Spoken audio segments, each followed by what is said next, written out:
a goal. Who got the assist? Who got the assist?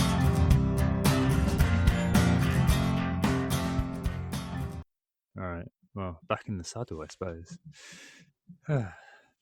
Hello. So 2 months, bushfires, and one pandemic later, I come back to you now at the turn of the tide. And indeed, for our 100th, yes, our 100th podcast. Wow, one whole century not out. So obviously, I conveniently planned to return from my holiday for this very moment. So yep, I'm back. Cue the siphoning off of new listeners and maybe the re-emergence of old listeners. And I'm joined by the Moyes and the Kid today, who I heard do a fantastic job in my absence. The Moyes, of course, is Nick, but before we come to him, we come to the Kid in both a literal and metaphorical sense, who is, of course, FPL Stag. And we come to Stag first because, just in case you've missed the Twitter or the Instagram announcements, presumably because you have a life, meaning you're not on social media, young Anthony is from now going to be a permanent fixture on the podcast, an equal bona fide co-host. Yay! Good day, Stag. How you going? Hey Tom, great to have you back. Welcome back. And first of all, folks, a massive congratulations on making it to the 100. It's no mean achievement to make it there, to have the dedication to get there. So congratulations on getting to that. And secondly, yes, it is great to be on again and in a new capacity now as a perma host. So I'm delighted that my performances have been up to scratch during my time as a caretaker, and hopefully I can repay the faith that the board have put in me. But enough of that from me, of course. This is just to say we are Who Got the Assist. Our Twitter is WGTA_FPL, or you'll find Nick at WGTA_Nick, or me, FPL Stag, at FPL Stag. We're also on Instagram now as we move into the 21st century, so you'll find us at WGTA.FPL. That's a full stop. So if you're hip enough to be on there, check us out there too. You can find us on iTunes, SoundCloud, Spotify, or wherever you get your pods. Right, so Nicholas, what are we going to be talking about this week? Fantastic to have Stag join us on the pod as a full-time host, and he did a brilliant job standing in for Tom went on his travels, having given up his precious for the past couple of months. So yeah, it's our 100th pod this week, which is very exciting. So first, I think we're going to reflect on being 100 not out, talking about a few sort of the highlights, I guess, of the last 99 pods, and just a few momentous moments. And then we're going to be moving on to form versus fixtures in FPL, because we talked a lot about fixtures, but less so perhaps about form. So we're going to be discussing that, and moving on to our usual features and questions section after that. I guess we start off with the game reviews then, just to get kicked off. Game week 28, one to forget, the lowest average game week, I think, of the entire season, according to the official FPL account. And yeah, it was a really bad one for me. I mean, I saw on the live FPL site that I had a green arrow initially with my 29 pointer this week, but that devolved into a small red. I'm at 375k at the moment. During the time I was away, I had a couple of very good weeks. Well, I triple captain Mo Salah in game week 24, I think that was, and got the 48 points, so that was good. And then in game 25, I wildcarded and got a 77 or something like that. I had a first ever full house of clean sheets. That was good too. And then after that, I just kind of reverted to mediocrity again. Just kind of gone all the way down to the borrow of 375k, and this week's 29 did nothing really to do that. I brought in two Leicester boys, Perez and Barnes, thinking, well, I'm going to double pivot into the Leicester game, which we'll talk about later on.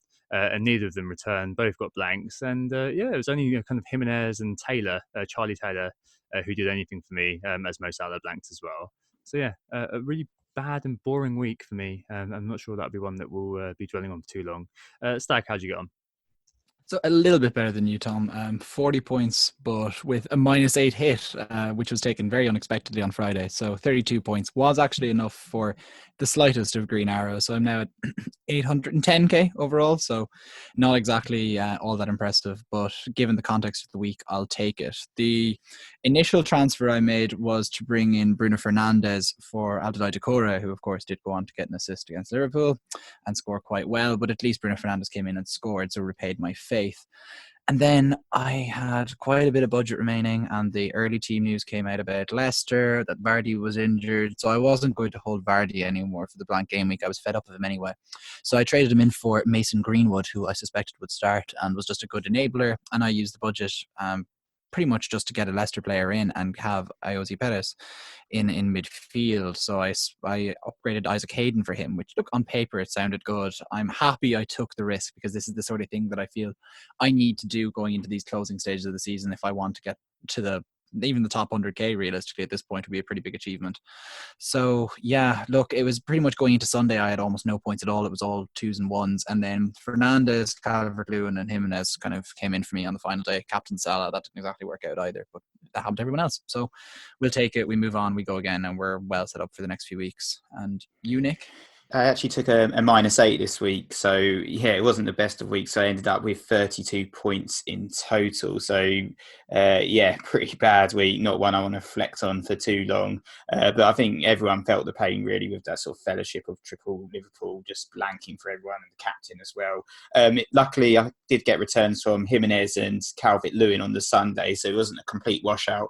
But, yeah, my transfers didn't particularly work out. Harvey Barnes came in on the Friday with the early team news, hearing that he would definitely start. I brought him in for Grealish. Reece James came in as well and just got the 1 point. Unfortunately, I brought in the wrong Chelsea fullback. Jimenez was the only part of that -8 that did work out as a replacement for Aguero, so he got myself a return. But yeah, all in all, not a great week, and I think it ends up being about a 50k red arrow for me. Ideal time to talk about the 100th podcast, and we're in celebratory mood after the FPL events of the weekend, huh? But I suppose the first thing to do is reflect upon that. And Anthony, I suppose as the as the newcomer, as the newest addition to our collection, we'll hand over to you for now. Yeah, great. So I feel like I've taken a few leaves out of the Football Manager press conference playbook really with this. 1,000 games in charge. How does it feel, Tom? But that said, there is really an element of, okay, 100 pods is an awful lot. That's more than 100 hours recorded and well over 500 hours probably at least editing for you, Tom, not to mind my little bit as well. And so it's kind of like, can you believe that you've even lasted this long, or that the pod has kind of gained the following it has? It has definitely been crazy from how we started, which was literally just Nick and I in my living room, like recording something, being like, "Was that all right? I don't know. Who's going to listen to this? Is it going to be all right? Like, do we sound all right? Do we sound weird? Does that all sound a bit strange?" I guess now, like, I listened to a couple of like bites from really old episodes, like ones without even a title. Like it just said Pod 17, Game Week 8, or something like that. And we sound so different, I think. We sound so much more like stilted and awkward. Okay, probably people might still say we sound stilted and awkward. But back then, I really did think we were just like, oh my God, it's so different to how we are now. So if you've persevered with us for that long, God bless you. Yeah, I can't quite believe that it's been 100 pods. It does feel like a bit of an achievement, as Tom said. Yeah, we've come quite far since we first started the pod, just recording, over the summer a couple of years ago, just not really knowing what to do or what we're doing exactly, or if anyone would listen, and just to grow with the community as well, which has grown over the past couple of years, has been amazing. And so, Nick, I know you're the financial man, so maybe it's you I'll come to with this. So when Arsene Wenger joined Arsenal, he brought a kind of a culture shock to the likes of Tony Adams by bringing in different types of food. He replaced saturated fats with all sorts of sports nutrition. And so kind of in that sense, what was on your list of priorities when you first came to the community? And do you think you've achieved that in 100 pods, Nick? So I don't know if I was trying to, make a massive impact on the community in terms of changing the way that we think about FPL. I think what we tried to do, we tried to fill a bit of a gap in the market when it came to the podcasts out there, as in there wasn't really like a geeky stats-based one. A lot of the other podcasts out there were kind of more about the entertainment, about comedy and jokes. It's not really mine and Tom's things. We're, as Tom said, we're not entertaining. We don't make any jokes. We're a bit more stilted and awkward, perhaps, as some of our reviews have said. So, we tried to go for our own thing, which is kind of like looking at data, looking at numbers, looking at stats, and try and, present good arguments for bringing in players. And generally, at the end of the day, we wanted to give out advice to our listeners and hope that we've achieved that over the past 100 pods. Some of the feedback suggests we might have, which is quite nice. I think it's just kind of looking at, as you said, evidence-based stuff. I think a lot of our kind of annoyance before was talking about your own team and just saying, oh, this happens because I like the player. Like, I think that going beyond that and kind of saying, all right, you need to back that up with something has been one of the things that kind of got us exercised in the first place, and thinking, yeah, we'll give it a go. And I'm glad to see that that's kind of, just using stats to back up anything that you say has become a real mainstream thing now. And I think that just wasn't really the case. It was my observation kind of years ago when we started. So yeah, I think that's been really good. And obviously stuff like talisman and value, people kind of picking up on that and adopting that as part of their kind of thought process as well has been really cool to see.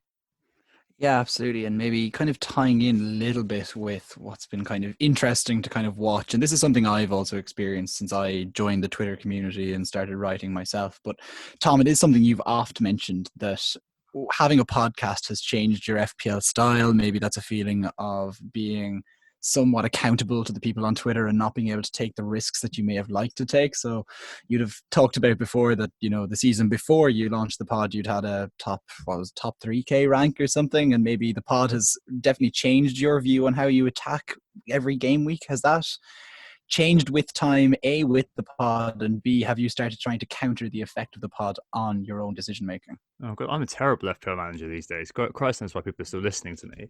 I just don't know. I think before, like, I'd make a lot of kind of instinctive decisions, shall we say? Like, I'd take a lot of gambles. I'd look at my mini league and think, okay, who's not owned very much, or who's going to be a unique captain? And it was only within the universe of that tiny mini league. Going on Twitter kind of opened that mini league up to being basically the entire FPL verse, right? So suddenly this kind of whole notion of the top 1%, this whole notion of top 1% finishes, having these ridiculous records really kind of was something that was in my face a lot of the time. And I think that kind of impacted how I did things. I looked at ownership for the first time ever. I'd never really done that before.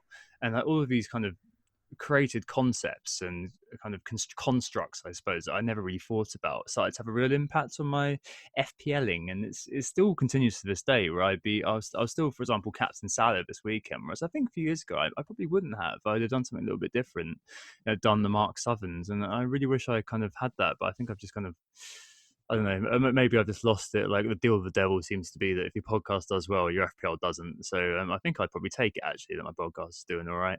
But there you go. I mean, Nick's done all right there, haven't you? Yeah, so I think before we ever did the podcast, you basically beat me every single season that we played FPL. Even the season where I think I finished about 20k was the season that you finished 3k. So it's kind of like I was always kind of in your shadow in terms of scoring FPL. Of course, as soon as we started the pod, you were doing absolutely terribly that first season, and I think I had my best ever finish because I was up at almost like 8k and stuff at one point, and yeah, just holding the fort for the podcast really in terms of actual competency. So last season was okay, not particularly good, and this season's been not particularly good for me as well. I definitely feel like that opening season, just having doing the pods week in, week out gave me that advantage because I had to meticulously look at the data to try and make sure I knew what I was talking about. And maybe having a child's meant I slowed down a little bit in the last season or so, but definitely feel like the opposite, I guess, in terms of Tom, the podcast has improved my FPL game as opposed to damaged it, supposedly. But perhaps it's also been because I've been less removed. I've been less close to Twitter, unlike yourself, Tom, and obviously you've been, huge role you've had in the Twitter community in terms of growing the main Who Got the Assist account as well. So then one other question we got in from a friend of the pod, Adam Pritchard. He was asking, so of all the 100 episodes that we've done, I guess, and you guys have done, who is your favourite and least favourite FPL player in the game?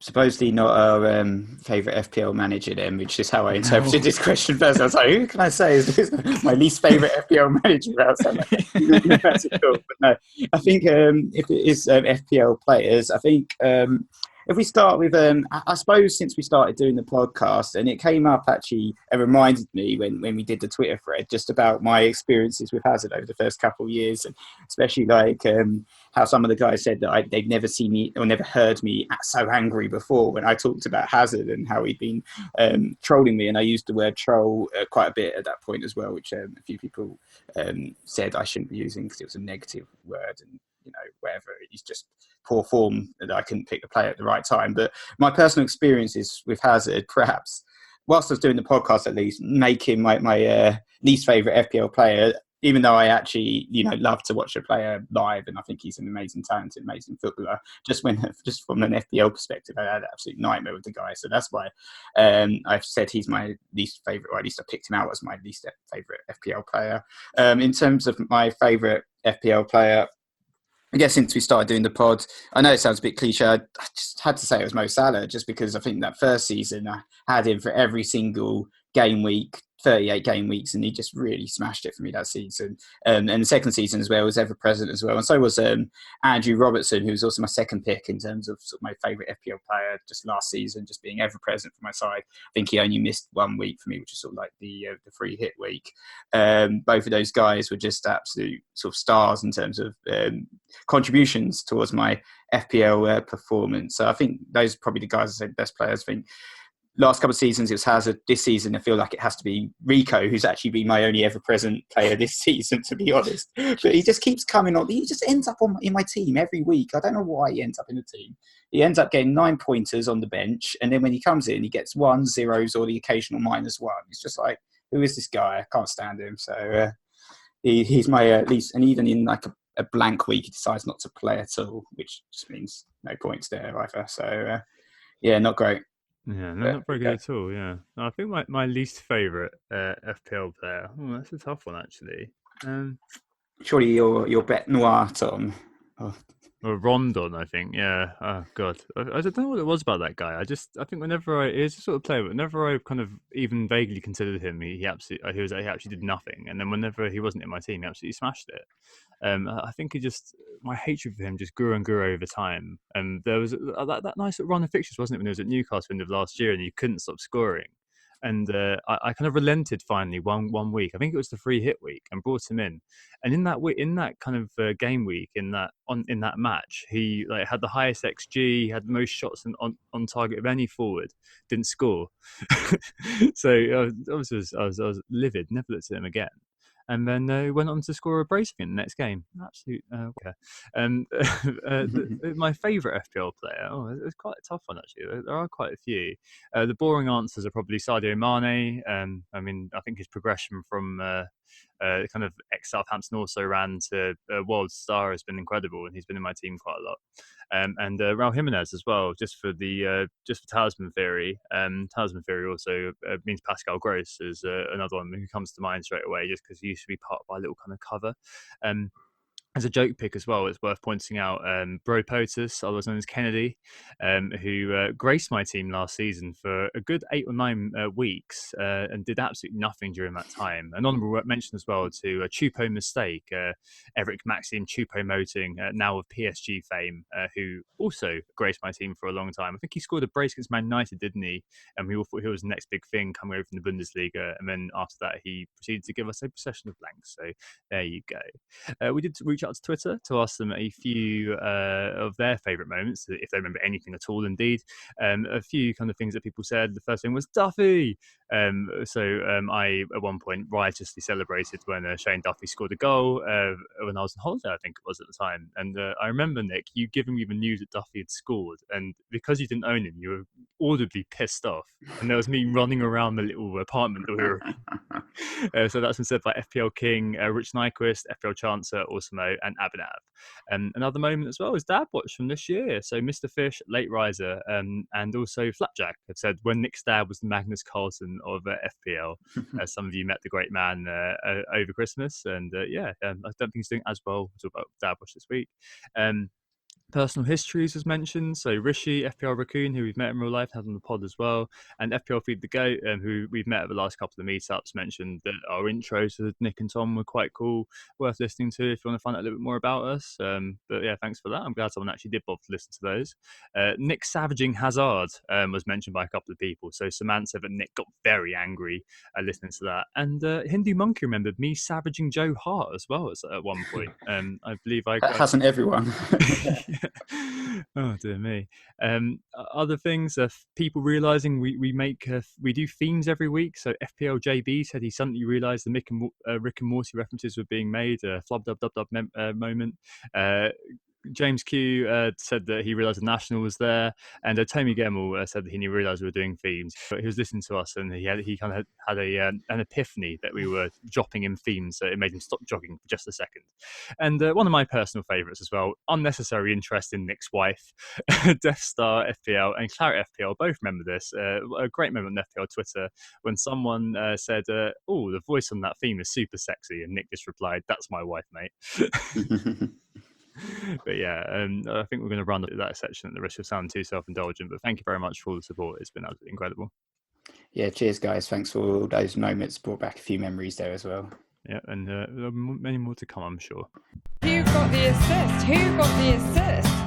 So we're back and we're going to go to our main section, which is discussing form versus fixtures. And we're just going to be discussing about whether it was bad decisions by us ultimately to focus so much on teams like Leicester, perhaps, which had the fixtures, rather than looking at some of the form players, you know, the likes of Calvert-Lewin, for instance, the likes of Bruno Fernandes and Jota at Wolves as well. And we had some questions generally on this as well. First question was from Rich P, who asked us, how many weeks do you wait before buying an informed player? And the example he gave was of Bruno Fernandes, who is the informed player right now in the Premier League. And I mean, in terms of my experience, I definitely feel like I have put too much emphasis on fixtures instead of form in the past, and something perhaps I need to look at in terms of my overall game is to try and, you know, not miss the boat so often in terms of these form players, just because I'm so obsessed with fiction. You know, the example of Hazard was partly, I was always trolled by the guy because of the fact that I always focused on his good fixtures as opposed to perhaps, you know, trying to find those form moments. And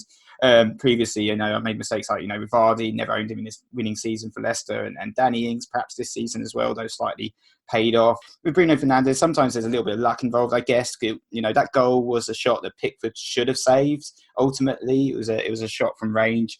He is on penalties, but most of his goal attempts are from distance. He has fewer in the box, though. Looking at the underlying stats just from this particular game week, he had 6 goal attempts, which was the most out of all midfielders in the game, and 2 of those were in fact inside the box. So he's definitely a player that's playing with confidence, player in form, and a player that we frankly should be considering for our FPL teams, regardless of the fixtures for Manchester United. I mean, unfortunately for myself, I do still have Anthony Martial, and at my time he was my preferred pick over the two, and I feel like I still kind of stand by my reasoning at the time. With the benefit of hindsight, I didn't know about Bruno being on penalties.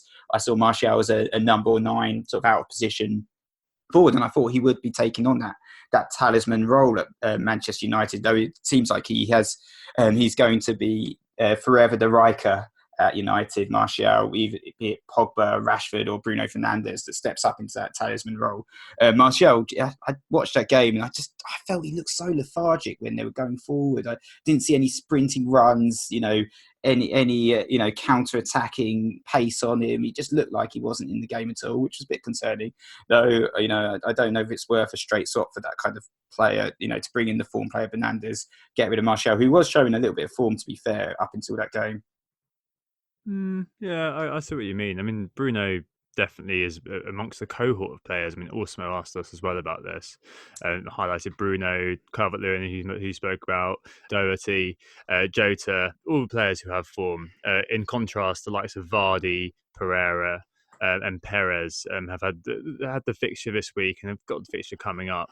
But form really was the clear winner this week. I guess kind of you know, with Bruno, yeah, definitely makes sense to have brought him in.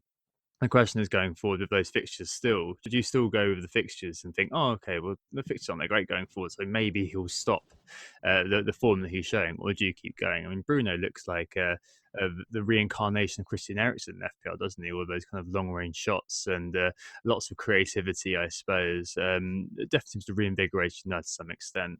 But on Leicester, I think, is quite an interesting one to talk about. Like, was it a bad decision to look at Leicester players this week? One way of thinking about this is through something called outcome bias, which is for digression, is a behavioral science thing, which is also used in poker a little bit. It's called resulting in poker.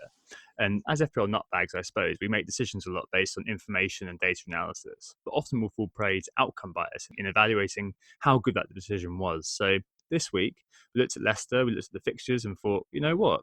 They've got Norwich, Aston Villa and Watford to come. Well, why not jump on? Because at the end of the day, that could be the precursor to form being sparked. Norwich have got the worst goal difference in the Premier League. They still do, -26. So surely that was worth a bang. Of course, if you are resulting or you're falling prey to outcome bias or you're crowing on Twitter, you'd be saying, well, getting Leicester players in was obviously a terrible idea. And you're judging the decision based on that outcome rather than the analysis, which actually did make sense. Like, I think it was still a good calculated risk to jump on the Leicester players because at the end of the day, like, does form exist and can fixtures create form is definitely something worth talking about, because if you're saying, well, the form wasn't there, what starts to kind of create that form again? Surely fixtures has got to be something which does kind of mean that form starts to appear, because at the end of the day, we're saying that Leicester are never ever going to perform, never ever going to win a game of football, never ever going to score a goal, anything like that. Like if you are playing the bottom team and the second bottom team, two very leaky teams, surely that is a good time to jump on and kind of hope. What's your take on this, Stag? Maybe kind of getting back to Rich P's question, which was just asking about really like how many weeks do we wait before buying an informed player? What even is it? And I think how a manager views form is so wrapped up in where their position is. Of course, you're going to play with the majority. Just take the safe picks. If you're up around the top 10k right now, you can make marginal gains and kind of get to your probably top 1k goal with just careful risks, but not going mental. Whereas if you're at 800k like me, you have to jump on someone like Bruno Fernandes early. And so I had him for the last game week, one good game week, and that was it. I was in. I guess I was helped by some promising Europa League performances as well. I think he had 5 man of the match performances in his first 5 games for United, which is pretty staggering. But look, when you've got a player with proven ability like he had, who was perhaps, in his case, he was a new signing, but it could be another player who was out of form or who had tough fixtures, who was just kind of coming back in, or who was previously injured. Like there's an element of sense there to bringing these players in that maybe isn't there when some kind of random Connor Wickham type player goes on a run. That's the challenge with FPL. And maybe that's where someone like Diogo Jota now is he benefiting from form or fixtures or from both? And that is the challenge. Like we've already seen him absolutely soar in previous years. And then I was just trying to think about there was questions about whether form even exists. And for me, I think it's quite clear that it does exist, but because of different reasons. One of those is just classic, talent getting its chance, be that because of a change in the system. We've seen Dele Alli, let's say, benefit from that under Jose Mourinho earlier this year when he first came in. Danny Ings also kind of benefited when Southampton pivoted kind of post the Leicester mauling earlier in the year. They also maybe could be a change in management, DCL surge, or the post-Ode coming in last season would be 2 good examples of that, or just recoveries from injury, for example. Just talent might get its chance after coming back in again. But then there's also an emergence. And I think it's those emergences that are really what make or break an FPL season. So if you think back a few years ago, we all thought that Dele Alli playing well for a few games for Spurs was pure fluke. But no, it proved not to be. He continued it for the rest of that season, as did Harry Kane in another season, may even have been the same one. Tammy Abraham earlier this season is another good example. Mourinho had ridiculed him pre-game week 1. We'd all seen him before playing for Swansea. He'd had a good championship season, but I don't think any of us believed that he could put together the form he did in the early season against particularly easy teams. And then maybe if you look forward, you think, could Mason Greenwood or Bukayo Saka or even the likes of players at clubs who are fighting for survival, your Cantwells, your Pookies, your Hallers, etc., come good in the coming weeks? And then I've just thought of this just to break down a little bit more for people who are listening, because I just thought there were different types of emergences. And there's the financial emergence, and that's maybe to do with bonuses. And there's a really good piece in The Athletic actually just this week, and it was speaking about the importance of securing Champions League football for Arsenal players in terms of their overall salary. I think they said it was 20% of their overall salary is contingent on Champions League football. And now that they haven't got the Europa League route, that's a pretty good option there for them. Contractually, then there's another one that players who are trying to get new contracts in that... You've remember Mark Viduka and Yakubu were 2 classic ones that came in and would turn it on when it was necessary to get a new contract. And then players looking for moves or to get into squads for major championships, the likes of Jack Grealish and James Maddison are effectively in a 1v1 battle for a place in the England squad, or moves maybe to bigger clubs. And then freakish periods are just another thing. So maybe Igalo's half season at Watford, Richarlison getting his good half season, etc. So maybe that's kind of what I've thought about form. It's almost like a treatise on what is form and what to do with form, but almost like every FPL question we get, it really does boil down to your team, where you are, what you need. Yeah, I think there's a sort of, you have the benefit of that sort of retrospective analysis to say, oh, Leicester weren't in form, they were out of shape, and that seems to be kind of the general consensus that seems to be around, at least in terms of all the analysis with the benefits of the hindsight. But to be honest, I don't think there was anything wrong at all with picking Leicester players for that Norwich game. It made eminent sense at the time. You know, like Norwich were a team at the bottom of the table, hadn't scored in 3 game weeks. They'd just been smashed by Wolves 3-0. Supposedly Leicester were struggling for form, but they'd had only played sort of Chelsea, Wolves and City, and it was all tough games, to be fair. You know, I wouldn't have expected 9 points on those games, wouldn't have expected plenty of wins. And, you know, they came out with a couple of draws and a tight loss against Manchester City in what was a close match ultimately, and just a 1-0 defeat. And before that, they'd annihilated West Ham and another team at the bottom of the table 4-1. So looking at that fixture run, I was thinking, right, look, you know, Leicester don't only have Norwich, they've got Aston Villa and Watford and Brighton, so basically playing 4 teams in a relegation battle. And even though you could argue that Leicester perhaps starting to head towards the beach, whilst those teams might have a little bit more to play for, you really had to fancy Leicester in those games. And also, you know, there's a few sort of mitigating factors. We weren't really talking about Maddison as an option, to be honest. We were saying this player's got decent underlying stats, but he hasn't really got any assists in ages. I think it's now been 1,000 minutes since his last assist. So I said, I can't go for this player. Whilst the players we were actually talking about, you know, we were saying, you know, Vardy's an option, but obviously he's been on a huge run of form anyway. He was injured, so it's a moot point when it comes to Vardy. If he had played that game, he might have been able to rediscover his form. We don't know. But the players we were hyping up, I guess, were Harvey Barnes, who was a player in form. He had 3 goals and assists in his last 4 starts for the club. And Ricardo Pereira, who's the top scoring defender in FPL outside the Liverpool players, and had got a goal and assist in that 4-1 demolition of West Ham. So I feel like, you know, this whole sort of argument, perhaps the Leicester players was a bad idea, and, you know, some of the arguments people are making, I feel like a little bit unnecessary, perhaps. Yeah, I guess so. I think the injury to Vardy especially threw a lot of light on this issue, and we've got a question later on about kind of using that early sort of team use. But I think with the upcoming fixtures, we had anticipated the return of the king in Vardy being able to, you know, reassume his mantle. He's still the top scoring forward. I mean, Nick, you just said there that Leicester are on the beach. I'm not too sure about that. I mean, how can you be on the beach if you're in the Champions League positions? I'm not too sure about that one at all. But I can kind of see your point, given the recent stuff. It's almost like they're still in the Champions League positions by default because no one's doing anything. It's kind of like just United, I suppose, who are moving forward painfully.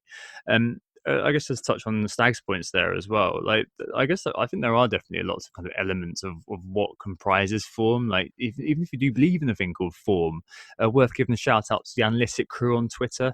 Our friend Simon at Analytic FPL. I'm sure he won't mind me saying that he doesn't believe form exists at all. He said to me on a couple of meetups that it's not really a thing, and I found a tweet of his from October a couple of years ago where he says that we tend to use small sample sizes in our data sets, and then when something does happen that suits our narrative, we act like it's predictive. So he kind of thinks, well, you know, we need to use more data, we need to be able to understand more from a long-term perspective. FPL Howl in September this year said that too, and We Rogue as well said that form may or may not be real, but he upweights recent data for players. I don't know. Form for me is like one of those sort of ineffable things that sometimes makes things happen. It separates kind of a scoring streak. So, you know, Danny Ings going on, I think it was, I looked at it earlier, 73 points he got between game weeks 12 and 22. He returned in 11 of the 13 games. Calvert-Lewin, as Stag mentioned, under Ancelotti, since game week 19, he's returned in 8 of the 10 games, 60 points. So I missed out on both of those. And I think it's kind of linked to something called hot hand fallacy, which is the idea that you can be in form. So obviously it's from basketball, the idea that if you get one free throw in, that you're going to then have a higher chance of scoring the next one. Study way back when found that it was all misperception. They said it was the same as slipping a coin. But lots of new research, for example, by Josh Miller, look it up if you're interested, said it's actually okay to believe in the hot hand. So a re-evaluation of the initial study found there's an 11% relative boost in shooting when you're on a hot streak. So there is some evidence nowadays that form does exist. And yeah, I think, you know, given those examples of Ings, DCL, you know, Stag mentioned Harry Kane, the emergence of him, Aaron Ramsey, one of the first ever bandwagons. It definitely does kind of link in. I think there is definitely a thing. When do you jump on? That's the art of FPL, isn't it? Fundamentally, understanding when's a good time, when a player is about to go on a run, and all the facts that we always talk about, the wide picture, including stats and the eye test, is what needs to inform that. But it's just such a wide-ranging topic, I suppose, that sometimes you're always going to make mistakes in this regard. And yeah, I definitely regret not jumping on DCL and definitely regret not jumping on Ings this season. Do you guys have any examples of players that you can think of for whom form was listed by the fixtures? The main example that I found was Tammy Abraham, and I feel like this season especially feels like the classic example. So he's only actually had one goal against the so-called Big Six and Leicester. That came against Arsenal, and he has seemed like he's a lot more comfortable scoring against his former Championship rivals, who he had previous form against when he was sort of, scoring freely in the Championship. And I guess this shows from his season beginning form. He blanked, as you said. He got criticised for his performance against United and Leicester in the first couple of weeks of the season, and then after that he went on this fantastic run, all against these sort of newly promoted teams or recently promoted teams, where he got a brace against Norwich, brace against Sheffield United, and then a hat-trick against Wolves before he then blanked against Liverpool, a tougher opponent. And I think for Abraham, certainly he does feel like that sort of player that really proved himself against the sort of the teams that he knew how to play against and previously played against, and weaker opponents compared to the tougher matches, so to speak.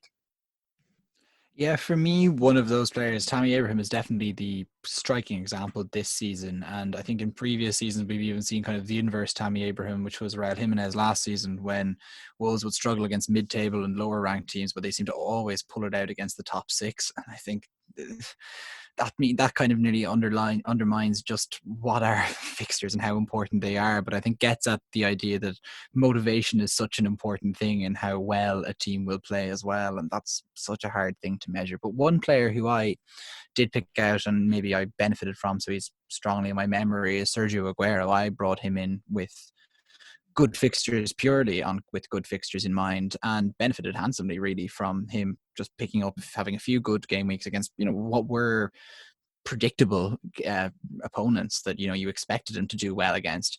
But then, of course, by succeeding with him for a few weeks, I ended up kind of suffering with him as well for a few weeks, as he didn't return against, here we go, bad teams as well. He blanks against the likes of West Ham, the likes of even Spurs, who didn't look like a strong team, to be perfectly honest with you. But then, bangs Patrick against Villa, brace against Crystal Palace, and even picked up one against Sheffield United after coming off the bench, unfortunately, that week for me. And so this is the thing, it's like when it's form versus fixtures, it's the chicken and the egg really of FPL. So maybe from thinking about how we judge when is the right time to jump on, because of course the best time to jump on is just before they go on a run, but you're talking about complete luck at that point, which is perhaps what I had with Aguero. So coming as a player who's at 800k right now, like, it's a little bit of form and a little bit of underlying stats, and I'm jumping on it. I think you guys would have, refused to use underlying stats for quite a few weeks at the start of the season because they weren't a, useful base, I guess. Whereas I think at this point, I'll be looking at very short-term underlying stats, maybe even one game. Like even, let's say, Marcos Alonso, all I need is just some sort of positive quote to indicate that he's going to keep his place in that Chelsea team. And I think he's going to come into my side just because we've already pointed out last week how Chelsea's fixtures are quite okay, not brilliant, but quite okay, and he may be worth bringing in. I've been disappointed with myself maybe that sticking with Aguero there is one, but then let's say the fixtures we'd identified, Nick, in the past two podcasts were those of Wolves, and yet I went with Liverpool, even though their form, whilst getting consistent clean sheets, their form was no longer as good as it had been for previous weeks. There were an awful lot of one goal wins there, and yet and their XG over performance was by far and away the highest in the league, which was something we flagged, I think, last week as well. But I still brought in Virgil van Dijk and doubled up on the Liverpool defence for the first time all season, rather than getting in Matt Doherty, who was actually the player that I was tipping on the podcast and kind of felt I should get, but didn't actually get. And this is like the classic. The way. This is the classic. Believe me, it's always the way. Oh, don't worry. It's been for years on Stag's Take on my Road to World column the same. But I think, 10 game weeks left to go. I think it's those more instinctive picks that you have to start to go with based on almost little data when you're struggling. Yeah, I think that's put me in the mind straight away of Ismail Assar, your man from earlier on in the season, actually, who returned. And I think Brandon said this on Always Cheating as well, but I was shocked by how many people seem to have him in. Like he just come back from injury. Like that is a otherworldly, crystal ball looking Witch King sort of stuff there. But yeah, never mind. Well, I mean, it's a nebulous world, isn't it, form? And I don't even know if we've gotten anywhere within the Middle Earth of what form is. But nonetheless, hopefully that was an interesting discussion for you guys, and hopefully it will help you think as you move forward how you judge fixtures versus form in your FPL team. Who got the assist? Who got the assist? All right, so we're back and it's on to the features now. A regular section where we speak about three things. It's the market forces, it's the Stag's take, and it's Dadwatch. Let's start with market forces. Nick, in the man across the numbers, what's going on? So it's Pierre-Emerick Aubameyang that's attracting most attention in the What? market forces.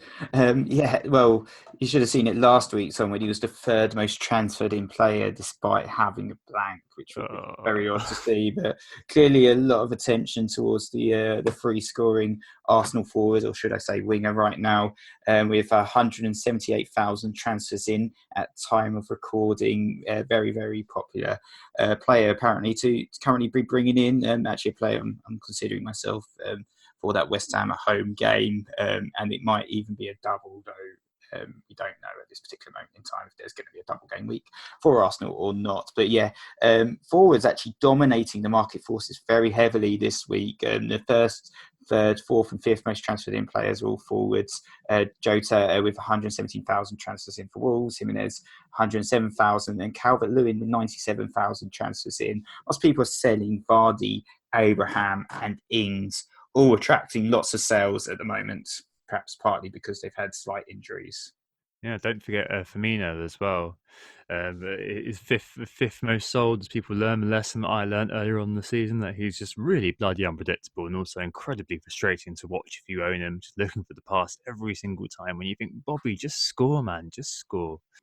Yeah, and then looking to the midfielders, it is, of course, the Bruno Fernandes or Bernandes train that's leading the way, in spite of the fact that United have tough fixtures. He's already risen by 0.3 since he arrived into the club. Ismail Asmar, of course, the top scorer for the game week with 19 points, 2 goals and an assist to his name. After only coming back from injury, the game week previous to that is the second most transferred in midfielder, but only the seventh most transferred in player overall. You've got Kevin De Bruyne and Bukayo Saka leading up the rest of the top four there, both of them kind of, I guess, reacting to having had their blank and now bringing them back in. And then fly you fools to Richarlison, who is the fifth most popular midfielder. Yeah, and it looks like, well, obviously, Traore is the most transferred out midfielder. He's got a shoulder injury at the moment. A lot of people having to sell this guy, 75,000 transfers out for him. But also Anthony Martial attracting heavy sales. I don't know if that's a straight swap for Fernandes. A lot of people looking at the, Martial's performance in that game. He also was a doubt or had an injury problem before the game, which meant that a lot of people probably looking to sell him or sold him early on the Friday evening thinking he was injured, when in fact it was another sort of dodgy soundbite from Ole Gunnar Solskjaer in terms of whether he was injured or not. Very, very much up in the air. So Martial, the sixth most transferred out player right now, 50,000. Also being sold in the midterms midfielders are Maddison and Grealish. No surprises there, perhaps. Or Grealish didn't even play, but Maddison seems bereft of form, at least, even though they've got quite a nice home match, as we talked about earlier, the fixtures versus form debate there. Yeah, so it definitely seems like it's the attackers who are being shifted around this week. Especially interesting to see Sarr in seventh. I'd have thought being the top point scorer this week, being the assassin that took Liverpool down, you'd be expecting him to have been rushed to, but no, it doesn't seem that way at all. The FPL buying community, the bots, as James and Suj put it, doesn't seem to be behind Sarr. Which I don't know. Maybe it's to do with name recognition or brand awareness or something, that he's not brought in as much as other players like Aubameyang, who obviously is a very well-known player, therefore seems to be bought a lot, and the Man United crew are out for Fernandes, but it looks like he's also kind of got the form to back it up. Next is Stag's take. Each week, Stag will be stepping up onto his soapbox to give his searing view of what's going on in the FPL community and maybe advise us of something, maybe advise us how to think about things a little bit better. So Stag, what do you think about this week? Think about things better. You're putting under a bit of pressure there with that one. But with this week, what I've thought about is the fact that we're going into the last 10 game weeks, and maybe a game week like the one just passed, where perhaps the fixture book definitely was turned upside down, and maybe the expectations we'd have of the big teams again were turned upside down, with Liverpool and Leicester, I guess, most notably losing at the weekend, and Chelsea, I guess, being held to that draw as well. And so what I was thinking about was the slow horse race, the fellowship, I guess, almost in the slow horse race in the final 10 games of last season, and just how poorly some of the, so-called big clubs did, whereas some of the smaller clubs then thrived. When the burning eye of the community was on them, they climbed into their burrows. So whilst City and Liverpool just led the charge, City had 10 wins, no draws, no losses in their last 10. Liverpool had 1 draw and 9 wins on their way to losing the title last season. It was like they were obviously predictably good, and it looks like this season at most we can hope for one of those, for just Liverpool, I guess, to continue their canter. But even now they seem an awful lot more mortal. But then you look at the rest of let's say the top 6 as we know them now, or maybe the top 7 if we bring Leicester and Arsenal both into this kind of thing to keep everyone happy.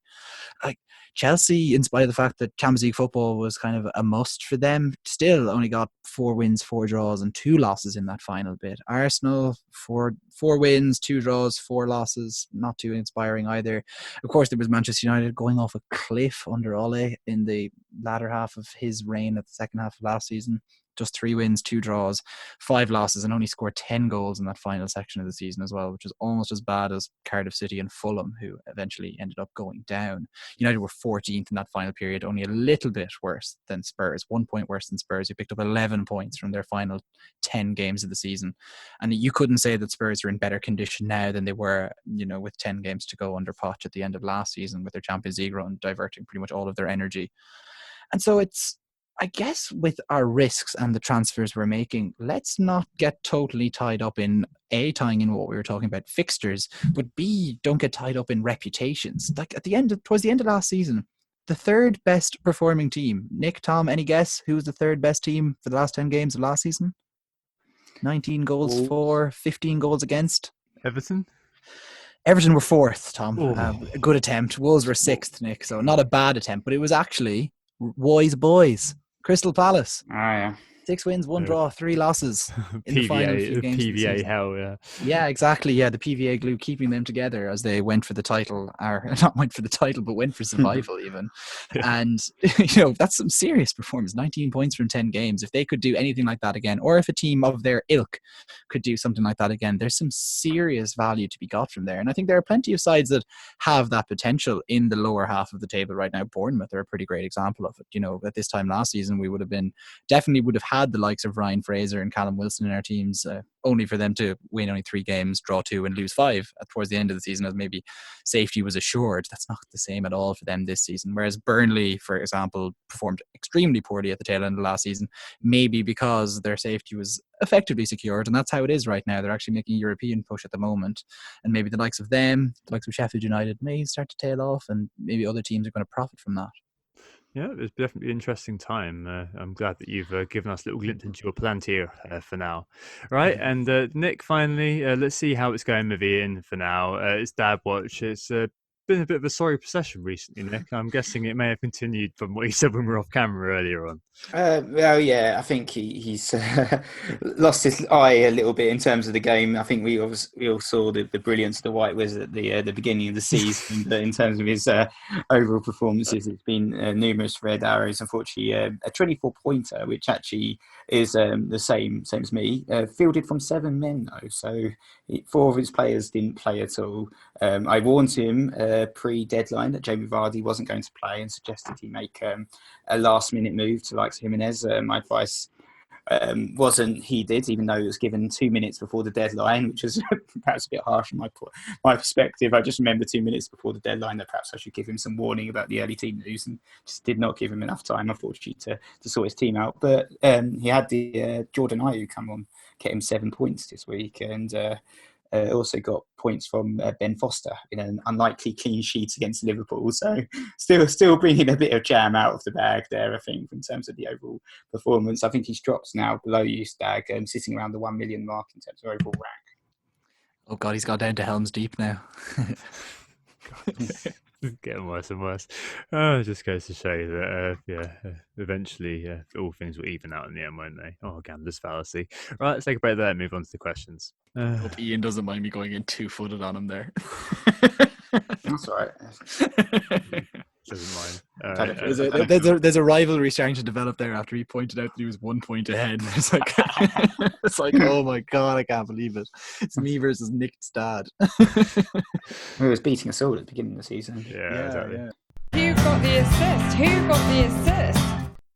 So we're back, and it's time to catch up with the Who Got the Assist mini league. And if you want to join the league code is EIKX03. And there's a new man actually at the top of the league, someone I haven't seen before, and that's Jake Gallagher with Sheffield Wednesday. Played his wild card this week for 41 points.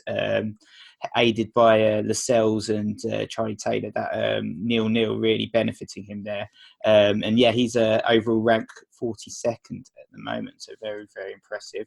It seems like he's knocked Mark Bird and Luke Burgess off their pedestals. So Mark Bird's in second with Tweety Dreamers, also got 41 points. Luke Burgess in third with Lukewarm FC. In fourth is Adam Warner, decent week for him, 53 points, Bury 94, nice green arrow for him. Shambi is in fifth with Never Forget, Andres Dikos with Legend Lampard in sixth, and then Andreas Torgstrom with Syndicated in seventh, Mud Moyanu Islam with Goal in eighth, Neil Thompson with Venky's out ninth, and Monil Javeri with the Cop, red arrow for him in 10th with 29 points this week. Cool. Yeah, well done, everybody. Especially well done to Jake, who's I think a new entrant to the league. But a ridiculous performance to enter on. So I can see why he's entered at that point. Right, moving on to the questions then. The first question is about the early news. So this week, the zeitgeist was dominated by Vardy Gate. That was the emerging news that Jamie Vardy was crocked in training and it was going to be a Nick Nacho start. So Cheto Chip says to us, congratulations on the 100th episode, lads. Do you let early team news affect your plans? So he says, for example, he had planned Marshall and Lundstram out this game week, but because of Vardy, he wanted to go to DCL. Didn't have enough time to start any other moves though, but luckily he got away with it because Marshall played and he obviously got the goal from DCL, so it was a good thing for him. But do we let early team news affect our plans? And I guess maybe we can ask what our views are as well of these early kind of team news, which seems to be proliferating with ITKs coming out of all sorts of dark places right now. Nick, what do you reckon? I feel like there's been a little bit of criticism around the lack of information that we've got in the press conferences recently. And for instance, these injuries are never announced to us before you get 10 minutes before the game. Yeah, he's been injured all week. Oh, well, we didn't know about it. Example perhaps for this week was Danny Ings, and the confusion around Anthony Martial as well. And I do feel like there's been some there are some dodgy ITKs that perhaps can't be trusted, but there's been some extremely useful ones this year, likes of FPL Rockstar, for instance, and he has helped a ton when it comes to the early news, and I think it's definitely something that I take into consideration and impacts when I make my transfers. So for instance, this week I waited until the last minute and it was declared that Harvey Barnes was definitely playing because I know he hadn't started the previous game, which aided my decision to bring him in. And ultimately that particular decision didn't pay off in the long run, but I will be waiting again this game week with Liverpool being the only game 12:30, looking to see if there's any interesting news that might impact my transfers before the deadline. And I think it's definitely something that needs to be taken into consideration. I'm not against it as a concept. I feel like it's useful. I think you just have to sometimes take it with a pinch of salt because you not every source is trustworthy. You do get lots of misinformation or fake news on Twitter when it comes to sort of in the know accounts and stuff. So just make sure you can trust the person that's giving out that advice is all I would say as well. Yeah, definitely. I mean, the first thing to say is that you absolutely feel for people who, where I was in Australia or in Hong Kong or something, 8 hours, 12 hours ahead, fast asleep, oblivious to the fact that their captain has been ruled out by a leaked team sheet or something like that. Like, that must be awful to wake up and just be like, oh my God, I've just taken a hit on Vardy. And if I was awake at God knows when in the morning, I could have seen that and made a difference. But that is really bad. And that kind of unlevel playing field, I guess, is a bit annoying and it doesn't kind of sit too right with me. However, as Nick said, I don't think we can really kind of claim a moral high ground here. It is information which is useful at the end of the day, and it is information which I don't really begrudge anybody using in terms of their FPL team. If you say, oh, you shouldn't really be using that, then I don't know, stats, listening to an FPL podcast, in investing time and finding out a bit more about FPL, surely those are also uneven things which some people elect to do and some people don't.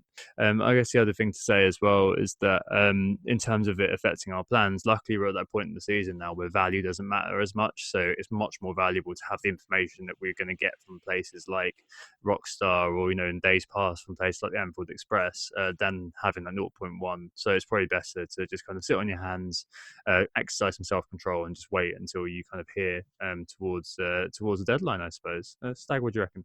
Yeah, I'll keep it brief on it because you guys have pretty well covered the whole entire thing pretty well. But like, it's a blessing and a curse, the early teamers, because you can easily just, for example, feel for the people in different time zones, or just feel for the people who just happen to be busy. I missed the early team news about Aguero not being on the starting lineup for the game against Sheffield United a few weeks ago because I was in a bloody French class, and so he ended up being my captain. Sure, he picked up 5 points, but I think my plan had been to sell him, and I didn't go through with that because I was under the impression he was going to play and he'd had 2 good games, and then I was a victim of it. So I know it's like you don't necessarily need to be in Hong Kong or Australia to be a victim of the timing of it. But at the same time, my personal feeling is that with the casual FPL managers, and nobody who's listening to this is a casual. You can stop trying to identify as a casual if you're listening here. Those casuals being fed more and more info, the sort of anorak details like pressers and in the know leaks, like we need to use those to an advantage if we want to get a gain on these people. So look, of course it's going to lead to mistakes, and that's maybe the part of the skill of FPL, maybe be able to distill the credible in the nose from the not. But at this point in a poor season for someone like me, I need to take whatever marginal gain that I can take, and I will continue to try to. I brought in Jose Perez off the back of the news, and inevitably it did backfire this time, but I'm still quite happy with the 2 fixtures he has coming up as well, and I think he will play, so I'm okay with that. Like, look, the fact that Leicester played poorly doesn't means that Kelechi Iheanacho, his place might be at risk, and maybe Perez will get a chance up there with Jamie Vardy, or even Vardy may not play because he should be fit for the weekend. But what does should mean, Brendan? And look, like, we've seen this similar danger in the summer as well, like when we're talking about like new signings or the emergence of new stars. Contrast the John Lundstrom preseason this season, or Aaron Bissaka last term, or even the season that Nathan Redmond was playing as a striker for Southampton for a few weeks and scored once at the first game week, so we all remember it. Or everyone being fooled by the likes of Reece Oxford, or even Pulisic, who this summer, he came in because of course he'll play because he costs so much, but he didn't at the start of the season, and it took quite a few weeks for him to come through and come into good form, only for me to buy him as he was on form, and then he went out of form, to link into our conversations of earlier. But I think that's enough on that particular topic, and maybe I'll link on to today's theme again with Prass United's question. And he was asking about, all right, so all the well-performing players, the likes of Doherty, Jota, DCL, Pope, Sarr, they're all players who are likely to play in blank game week 31. So I know, Nick, you and I are both on the free hit strategy, and Tom, I presume you are too, but what Mr. Prass United is asking about isn't the best strategy to get these guys over the next couple of weeks and then wildcard in 32. So he's, I guess, advocating in real FPL terms a dead end to 31. Yes, it definitely seems that way. I mean, so Stag and I have both used our wildcards, so it's a little bit different for us. But Nick, I suppose you're the man to really step in here with your wildcard intact. Like, are you considering? I mean, Stag just said that free hitting in 31 could be an idea, but the long and winding road to just basically aiming for getting 10, 11 men out in that 31 and then wildcarding straight after that dead end. Is that something that appeals to you at all? Because as Praz said, it could be a really, really good strategy. I don't really want to change my strategy at this particular moment in time. I think ultimately it depends. I suppose Liverpool, if they are knocked out of the cup, then that means I would have 3 players straight away in that 31, and that may make me change my mind. But I mean, my plans are still to free hit in 31. I've still got my wild card intact, so I'm quite comfortable with having that wild card in the bag and in the bank for later, and it means I do have that opportunity to free hit in 31. I'd have thought it would be the opposite way around, maybe, that people without their wild card would be more inclined perhaps to build a team towards 31 than those with their wild card. Why? Well, because you've already wild carded, so you can use your free hit in one of the double game weeks, for instance. So rather than so you've got less opportunity to make the sweeping changes that I have. So, like, when you say that, I think about a team that has more than 5 Wolves and Watford players going over the next few game weeks, and that alone is terrifying. And I think that's the sort of thing you'd have to do. And like that could go really well for you. Like we've seen both Wolves and Watford have good patches this season, but to really throw the eggs in one basket, and of course, a risky eggs in one basket is the sort of thing I'm going to have to do. But at the same time, I feel like at least negotiate, like do a slightly like a zag on the free hit in 31, but let's not, for me anyway. Tom? No, I don't know. I'm not as down on it as you seem to be. Like, to be honest, Okay. like what have Wolves got? Wolves got Brighton, West Ham, Bournemouth, and then they've got Aston Villa after that. So there's definitely grounds for a triple up there, right? Watford have got Palace, Leicester, Burnley. Double up, triple up. I can see what you mean. I think coming back from, so say you get 6, 7 of those players. I mean, you've got who else? Bournemouth, Burnley as well. I've got a guaranteed fixture now. We don't know who else has got a 31 at the time of recording. But if you're making a team full of 31 friendly players, you don't have your wild card. Then you've got to spend the next few weeks unraveling that in order to be ready for the 34 and be ready for the 37 to some extent. I guess if I you see what free you're hit in saying there. 34, then I see what you're saying there. I think I don't really want to be spending my next few transfers. And I only got 3 of them before this 31 game week. I don't really want to be spending them using them to bring in players that I'm not particularly comfortable with. That I think that they've got the good performances. I want to be focusing on bringing in those key players like Aubameyang and some other ones over the next few game weeks. And it reminds me of that first season where we both got focused on bringing in that triple West Brom for that blank game week, and we ended up with I think you ended up with Rondon, and that was I think that was the season before we started, Nick. Actually. Yeah, it was it, and it was. I remember I had sort of Chris Brunt and Johnny Evans, and I think they didn't keep a clean sheet over that particular period of time, and it just completely blew up our teams at that particular moment. And I don't really want to repeat of that. And to bring in, I know Watford had a really good game, but to bring in loads of Watford players and Norwich players or whoever else is playing, Burnley perhaps. So I think it doesn't really work for me. Okay. No, I think at the moment, since Wolves have the kind of seductive cocktail of good fixtures, good form, and a guaranteed 31, I can see why people are all kind of looking there. And just to bring another question as well on Ismaila Sarr. So Sir Sarr, Alex Tan asks if Sarr is the best differential going. Like Watford as well, as we mentioned, as I said, Stag earlier, also a team who are in that sort of bracket. Like after beating Liverpool 3-0, they do have a few okay fixtures to come. I mean, they're not amazing, of course, but Palace away, feasibly a tough nut to crack. Leicester at home, Burnley away, Southampton at home, an okay next 4. So you can see why people have started to look at Sarr, especially after they got the 19-pointer and other players as well, and think, well, they could be the players who could kind of fire you up the leagues and be that sort of player for you. In that vein, then, let's talk about Sarr for a second. Either of you think he is worth kind of jumping on? No, Anthony, you had him for a few returns in the past, and is he going to return to your team? Will it be the return of the Sarr? So when I looked at that Watford team under Nigel Pearson, they'd had a good first few weeks, and all 3 of Deulofeu at the time and Sarr and Deeney had been firing, and it kind of seemed to me that Deeney was extremely reliant at that point, 8, 9 game weeks ago, on penalties, and so Sarr was the option that I went for as a midfielder. Deulofeu being a forward, he was just getting that little bit more reward for similar underlying stats and seemingly similar outcomes. And so I think I got 3 returns from him. I think I got a goal and maybe 2 assists from him over the course of 3 game weeks, which was pretty good going, or maybe it was just 2 of those. Either way. And then he got his injury, and so I had to sell him. And so that's how I unfortunately didn't end up having him for this game week. I had to Corey right up until the day before, I guess, and I sold him. So maybe I would have ended up selling Sarr ahead of the Liverpool game. Who knows what sort of alternate reality we'd have been in. But I think that just kind of goes to show I'm definitely a believer in Sarr. I like what he does. I think he adds an awful lot to that Watford team, and you've seen how they've really dipped back without him in the last few weeks without giving any sorts of like searing detail on it. I think they just really lack the impetus when they've not got a player of his creativity and ability on one side of the pitch. Like he is a player who both poses a risk to the opponent's goal and could actually set other players up. And we don't have that many players in that 6 million bracket who can provide that. And I think that's why he's so interesting. And he's got plenty to play for. That's not a team that's going to be going on the beach at all anytime soon.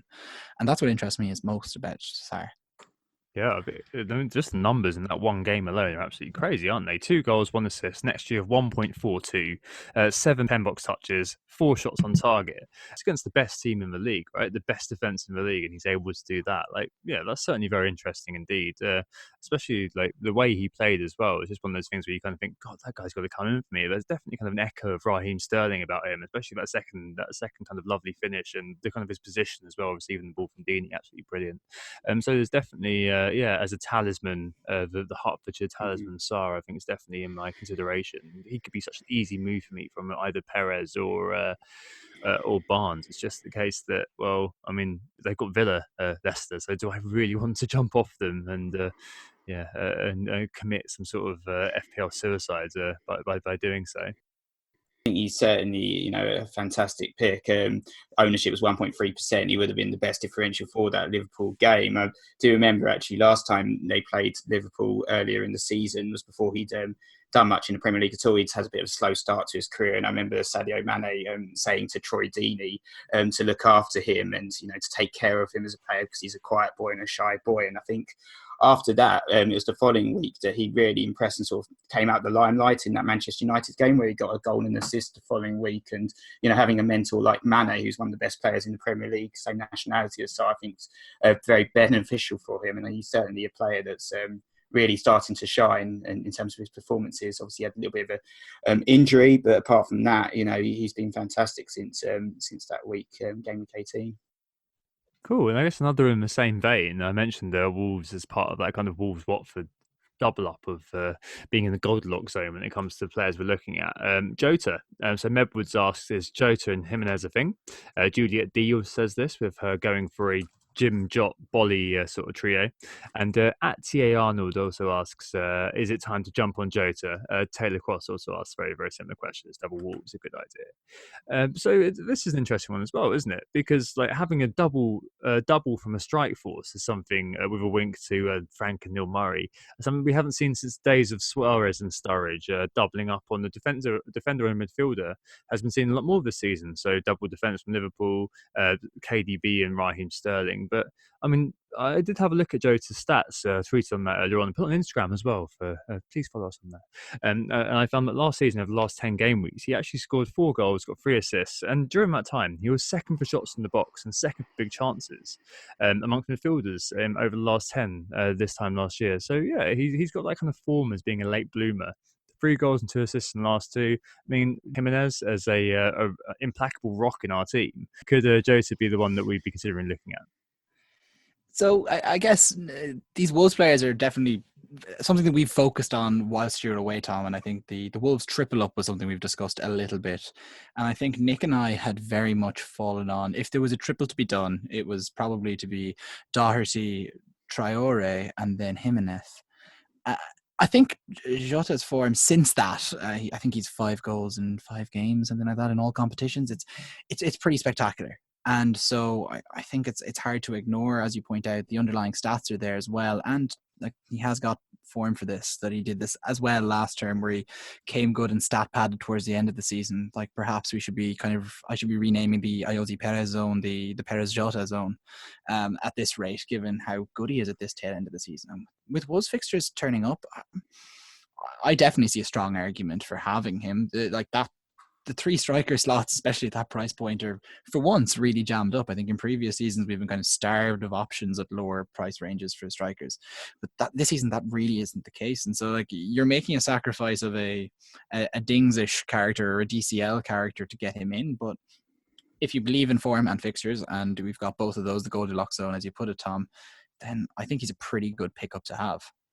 But certainly, I think with a sort of formation change there, he looks like he's a key member of that attack, and certainly can't be dropped as far as the manager's concerned. I think he still gets substituted every game, but it doesn't really matter if you're banging in a couple of goals and an assist as well. So I think in terms of an FPL asset and with Wolves fixtures with the form, he has to be very, very strongly considered for our teams. It's just, I think the problem we've got is how we fit him into a already congested front line when we've got the likes of Calvert-Lewin. We're trying to talk about the likes of bringing in Aubameyang as well, and we've all got Jimenez already Dougie potentially. I think if he was a midfielder, he'd be straight in. But I think in terms of being forward, makes it very challenging. I think perhaps if you had Danny Ings, who's only got 1 goal in 6 appearances, a straight swap would be potentially a reasonable option. I don't know if that's one you've been considering at all, Tom.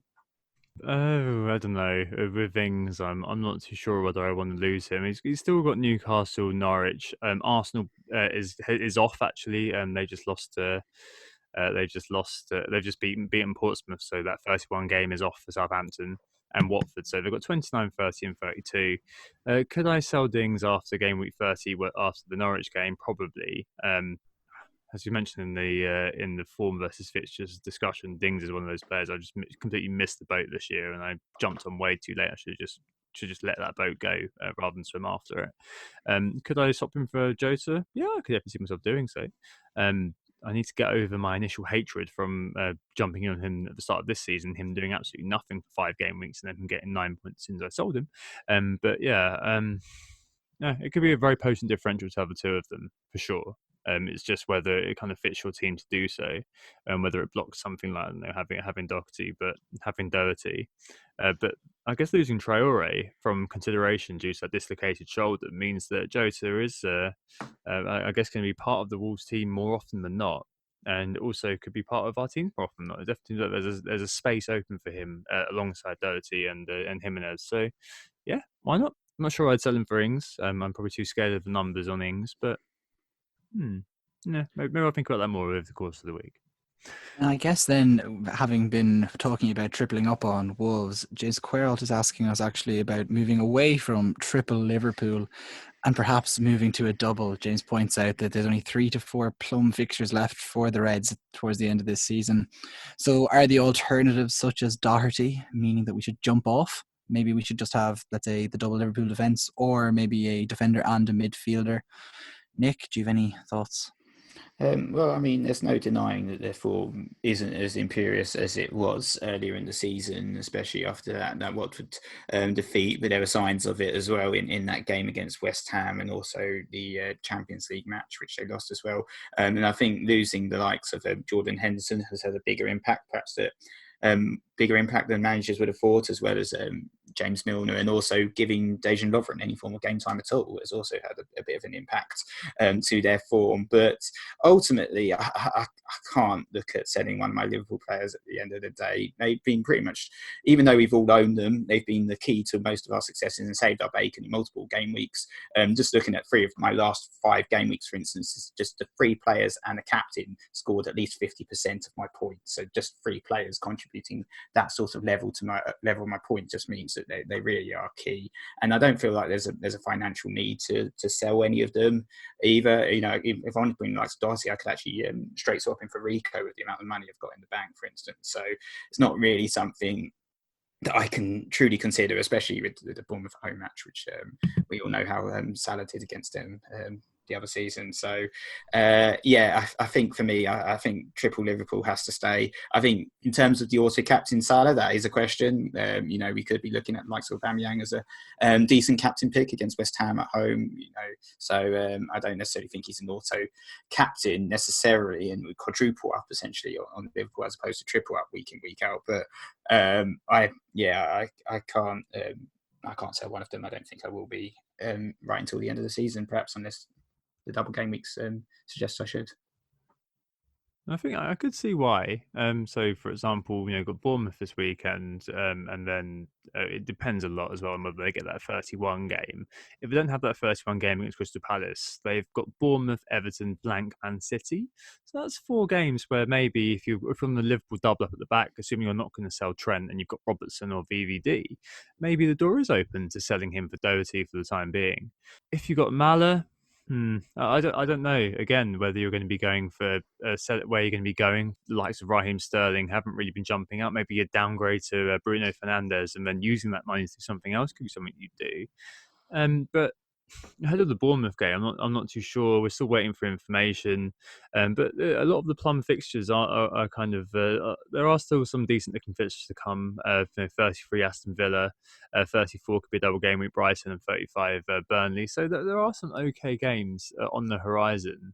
I think it is a very vexed question, isn't it? Because yeah, you free up a lot of money, but what are you going to use that money for is my question right now. It's more about slots and capacity, if anything. Some people you might be thinking, well, okay, I haven't really got the space to fit Doherty in right now, so maybe it does make sense for me to sell Robertson in order to fit him in because I don't want to sell Ender Stevens or something like that. I don't want to sell Pereira.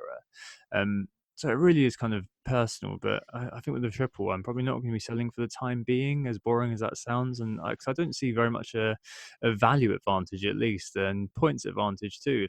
Stag, what do you reckon? For me with Liverpool, I think whilst they do all of a sudden seem quite mortal based on the Watford defeat, the Atletico defeat as well in the Champions League, where they actually definitely looked kind of lost, I thought, for the first time all season. And they definitely showed shades of that in the latter half against Watford as well. And then all the narrow wins that they had. And whilst Nick, okay, they did contribute to 50% of your points because it was always the players that we have that were doing the scoring. So Liverpool may have been poor, but still it was Salah, it was Mane, it was Trent. It was maybe the defense that were actually still kind of coming through for us, and that's part of the problem with them too. It's like the team goes badly, and yet the individuals still come through. So there is an element of just do not disturb the water when it comes to this Liverpool team, and as well, maybe getting at what you were talking about with the fixtures, Tom. Okay, they have the Champions League issue, and they do need to prioritize that in the short term. But if you look at this, like immediately you'd expect a huge reaction against Bournemouth. Okay, that's one game week down. That's been a fertile hunting ground for the Reds for years. Okay, then it's game week 30. It's Everton. And that's not a game that they can disrespect, especially given the backdrop of humiliating Everton in the FA Cup by disrespecting them earlier in the season. No way can they get away with that twice, and no way will Klopp think they can get away with it twice. For me personally, 31 is a free hit game week, and that's irrelevant of what happens really with fixtures. That's just what my plan is. So I won't be selling them that game week. And then it's 32 when I believe they can wrap up the title at City. So it's hard to see that being a clear sell day either. And then we're bridging quite closely to potential double game weeks, to a good game against Villa. And so whilst the unbeaten season is no longer a thing and the championship is definitely in the bag, like bar some sort of like coronavirus infused disaster for them, I just don't see how there's even a logical place to sell them now. There isn't a logical reason to sell them, getting at the budget thing that you guys were talking about. So whilst I think I'd be tempted to, given my position, given my need to kind of do something drastic, there's no reason to do it now. It's such hygiene, isn't it? It's just hygiene factor. It's the fact that it is even like though they lost 3-0 to Watford. Yeah, there are moments in that watching that game where I'd find it very difficult between TAA and Salah / Mane, who are just locks in most people's teams.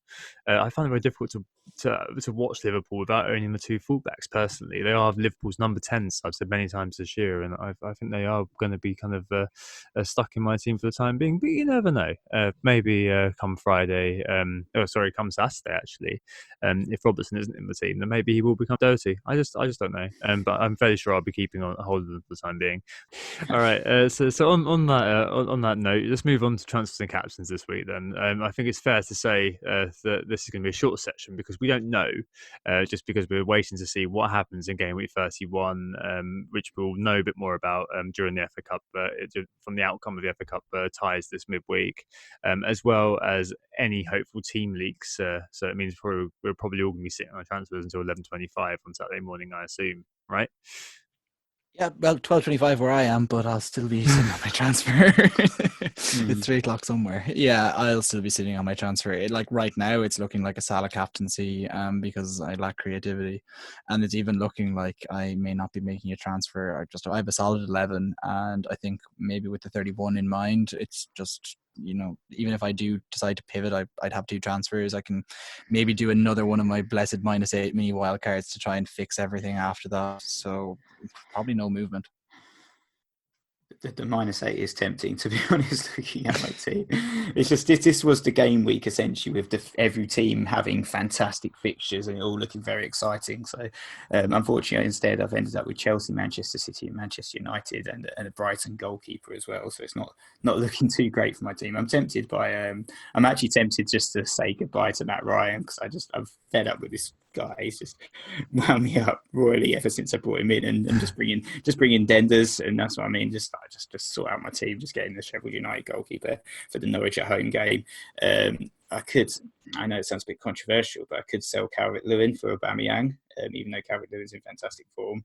But I've got the money in the bank, so I don't know what else I can do with it, to be honest. Or I could try and free up some other money by changing Greenwood to Aubameyang, but then that involves lots of contortions to my team. So I'm not sure how I'd do that. But otherwise, I've got the captaincy on Salah right now. Yeah, fair enough. Sounds like your team's an army of orcs, Nick. Might be worth, as you said, just pulling the plaster off, taking a -8. As being 15 points behind you, that'd be really, really good if you did take a -8. Well, go ahead, take a -12, take a -16, Nick. I think that'd be a really, really good idea. Yeah. What am I doing this week? I don't even know yet. Maybe Perez, maybe Barnes out for Sarr, maybe Kun for Aubameyang. It looks like this double game week may be going ahead. There are a few rumbles on Man City forums, etc. Don't talk about too much. But if that does happen, I'll be looking at probably bringing Aubameyang in and captaining him. But yeah, I think we just kind of leave this for now. We simply just don't know at the time of recording. So to round it off, just to say, we are Who Got the Assist. Our Twitter is at WGTA_FPL. You'll find Nicholas at WGTA_Nick, and you'll find me, FPL Stag, at FPL Stag. We have an Instagram, which is WGTA.FPL. You can listen and subscribe across the podding spectrum, and our league code is EIKX03. Yep, and last week there's a theme to every pod. Some of you may have picked up the references on this particular pod, and last week the theme was the Big Lebowski, so lots of people got that on Twitter, lots of gift sharing, which was always fun as well. Yeah, we'll be back next week with the man himself, Ben Crellin. When everything's settled down and we've chip season dawns, we'll have Ben to come on and tell us all about, well, how we're going to navigate this most interesting of times. But in the meantime, I hope it's just you. I'm glad to be back. We'll speak to you very, very soon. Goodbye. Oh, it's a goal. Who got the assist? Who got the assist?